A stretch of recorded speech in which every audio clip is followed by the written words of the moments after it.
రాజేశ్వరి శంకరి శాంబవి వైష్ణవి శాకిని రాకిని శంభురాణేశ్వరి మహాత్మీల జాలేశ్వరి కోటి సూర్య ప్రకాశిని మరిన్ని వృత్తాంతమే నేర్పించు మీ రంగ పూదండ కాదండ కంబొక్కడం చేసి అర్పించునయమ్మ మమ్మల్ని పాలించు బంగారు బొమ్మ మమ్మేలు నడవపిల్లమ్మ తల్లి మదన్ గొప్ప శ్రీ వ్యాధ్వాంసుడన్ కోరియా బాబి రాజలక్ష్ముడన్ పుత్రుడన్ లింగరాజలక్ష్ముడన్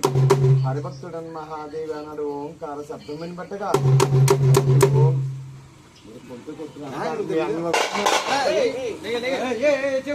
చెప్పు ఓంకార శబ్దం బట్టగా అంటే ఓంకార శబ్దంలో ముక్కంటే మహాశక్తి ఉత్తమని కదా అతి శక్తి అన్నముని పెట్టగా అతి అండంబులో ముమ్మూర్తులై త్రిమూర్తులు ఉత్తమని కదా అంటే త్రిమూర్తులని చూసి ఆ శక్తి మోహించమని కొరగా అప్పుడు ఆ రుద్రుడిని పలికే నేను మీకు పుత్రులై పుట్టి అన్నంగా మేము ఇప్పుడు మోహించగా ధర్మమేంచి పలకగా శక్తి అని పలికే మీరు నా పుత్రికకు పుత్రులై పుట్టి అన్నంగా మమ్మీ ఇప్పుడు మోహించగా ధర్మమేంచి పలకగా ఇప్పుడు ఆ రుద్రుడిని పలికే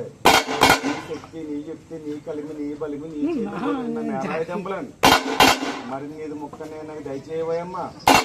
నీ మోహంబు నేను వేగంబగా ధీరంగా రుద్రుని పలకగా రుద్రుని కోరగా మేళాయ తెంపలేను ముక్క నేను దయచేయగా ఆ మొక్క అంటే మన శక్తిని భస్మం చేయగా 3 రూపంబలు చేశాను 3 బొమ్మలకు చేశాను గానంబులు ఇచ్చాను లక్ష్మి సరస్వతి పార్వతి అని పేర్లంచగా 12 కేటములే 1 గుంతములే ఒక్కొక్క పేరు చెప్పున కొల్లతకు మాత్రం మీ పేర్లు వర్ణించదని వెందగవ తల్లి లోకాల మాత కొల్లేటి పెద్దమ్మ కోడూరు గంగమ్మ కోరు మహాలక్ష్మి ఎరుకొండ దోసమ్మ బంగారు పాపమ్మ భద్రగిరి బంతమ్మ పల్ల